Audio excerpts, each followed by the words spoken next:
हाँ, आज हम 41 वाला क्वेश्चन सॉल्व करेंगे। हरप्रीत ब्रदर्स के रोजनामचा में प्रविष्टियाँ कीजिए करके प्रश्न दिया हुआ है और कुल 5 व्यवहार दिए हुए हैं। आज इसको हम इंग्लिश में ट्राई सॉल्व करने का प्रयास करेंगे, क्योंकि आपको इंग्लिश में भी शब्द पता होने चाहिए। पहला व्यवहार दिया 1000 रुपये, जिसका भुगतान रोहित को करना था, अब डूबत ऋण है करके बोला गया है।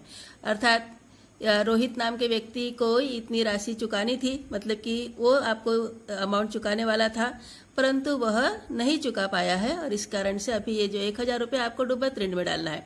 डूबत ऋण को बैड डेब्ट करके बोलते हैं और रोहित से अभी भविष्य में भी अमाउंट मिलेगी कि नहीं मिलेगी ऐसे कोई उम्मीद नहीं है, इसलिए रोहित का हिसाब आपको पूर्ण करना है और इस कारण से आप प्रविष्टि करोगे बैड डेब्ट अकाउंट डेबिट टू रोहित करके लिखोगे। पहले ऊपर हेडिंग डल चुका है, जर्नल ऑफ हरप्रीत ब्रदर्स करके लिखोगे, अर्थात हरप्रीत ब्रदर्स का जर्नल है और पहली प्रविष्टि बैड डेब्ट अकाउंट डेबिट टू रोहित करके लिखोगे। बिंग बैड डेब्ट क्रिएटेड करके इंग्लिश में स्पष्टीकरण है, दोनों पक्षों में 1000 रुपया 1000 रुपीज दोनों पक्षों में।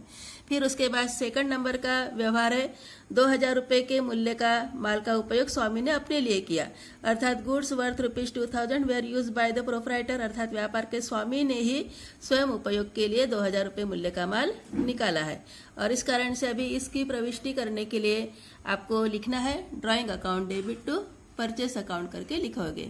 Drawing account debit to purchase दोनों पक्षों में 2000 रुपीज आपको लिखना है। Being goods withdraw for personal use करके लिखोगे, या तो being goods withdraw from proprietor करके भी लिख सकते हैं, 2000 दोनों पक्षों में।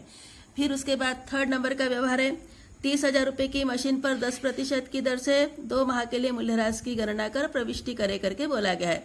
Charge depreciation eight the rate of 10% per annum for 2 months on machine costing ₹30,000 ऐसे व्यवहार दिया है। अभी मशीनरी 30,000 रुपये की दी है, 30,000 की मशीनरी है, उस पर आपको 10% के रेट से डिप्रिसिएशन निकालना है और 2 महीने के लिए ये डिप्रिसिएशन लगाना है। और डिप्रिसिएशन मतलब कि मूल्यह्रास का खाता हमेशा डेबिट होता है, इसलिए प्रविष्टि लिखेंगे depreciation account debit to machinery account करके लिखेंगे। मूल्यह्रास खाता डेबिट मशीनरी खाते से दोनों पक्षों में 500 रुपये आएगा, क्योंकि 3000 का 10% और 2 महीने के लिए आपको ये प्रविष्टि अमाउंट निकालनी है। तो 3000 का 10% 30,000 का 10% 3000 होता है और 2/12 करेंगे 2 माह के लिए, मतलब कि 12 महीने का जो ह्रास था वो 3000 था, तो 2 महीने के लिए रहेगा 500 रुपया। तो इस प्रकार से ये अमाउंट आएगी 500 रुपया। 30,000 गुना 10/100 गुना 2/12 30,000 इंटू 10/100 इंटू 2/12 करके अमाउंट निकालोगे। तो इस प्रकार से ये being depreciation provided at the rate of 10% per annum on 30,000 rupees for 2 months करके लिख लोगे। ठीक है, ये हो गई थर्ड एंट्री। फिर उसके बाद चौथी एंट्री है, चौथा व्यवहार दिया है 1,50,000 रुपये की पूंजी पर 6% की दर से 9 महीने के ब्याज की गणना कर प्रविष्टि करे करके बोला है यहाँ पे। तो प्रश्न में 6% की दर से पूंजी पर ब्याज की गणना करना है, परंतु वो भी 9 माह के लिए ही करना है, अर्थात पूंजी पर ब्याज देय करना है। पूंजी पर ब्याज व्यय होता है, इसलिए पूंजी पर ब्याज खाता डेबिट होगा और पूंजी खाते से ऐसे प्रविष्टि होगी। इंग्लिश में लिखते समय interest on capital account debit to capital account करके लिखोगे और यहाँ पे भी आपको जो भी ब्याज निकालना है वो 6% प्रति वर्ष से है 1,50,000 रुपये कैपिटल पर। Being interest charged at the rate of 6% per annum on 1,50,000 rupees capital. इस पर इसके अमाउंट निकालने के लिए 1,50,000 इंटू 6/100 इंटू 9/12 करोगे। 9 महीने का मतलब कि 9/12, 1 वर्ष के लिए अगर 6% है तो 9 महीने के लिए ब्याज रहेगा 6,750 रुपया, 6,750 रुपीज। इंटरेस्ट ऑन कैपिटल मतलब कि पूंजी पर ब्याज खाता डेबिट। ठीक है, तो ये हो गई है चौथी प्रविष्टि।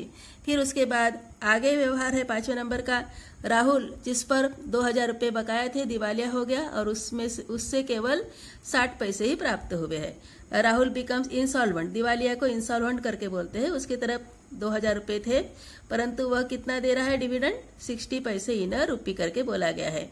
तो अभी राहुल से 2000 रुपये आपको मिलना चाहिए था, परंतु वह दिवालिया घोषित हो गया है।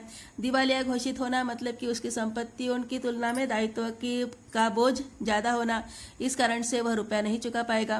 फिर भी उसकी संपत्तियों में से आपको 1 रुपये में 60 पैसे मिल रहे हैं, तो प्रविष्टि आपको करनी है।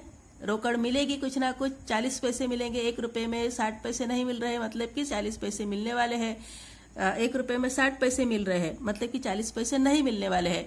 तो जो भी पैसे नहीं मिलेंगे तो 2000 का 40% निकालेंगे। 40 पैसे 1 रुपया मतलब कि 100 पैसे, 40 पैसे मतलब कि 100 में 40/100, ठीक है, अर्थात 40% भी आप उसको बोल सकते हो। तो ये बैड डेब्ट रहेगा 40%, कैश आएगी 1200 और राहुल का हिसाब पूर्ण करोगे 2000 रुपया राहुल के सामने लिखोगे। बैड डेब्ट account debit, cash account debit to Rahul करके प्रविष्टि करोगे और ये बिंग 60 पैसे इन रुपये रिसीव फॉर्म रोहित करके लिखोगे। तो इस टाइप की ये प्रविष्टियाँ होगी। तो आशा करते हैं प्रविष्टियाँ समझ में आ गई होगी। तो इंग्लिश में भी आपको लिखने का प्रयास करना है और प्रविष्टियों का योग आएगा 12,250 रुपया, ठीक है।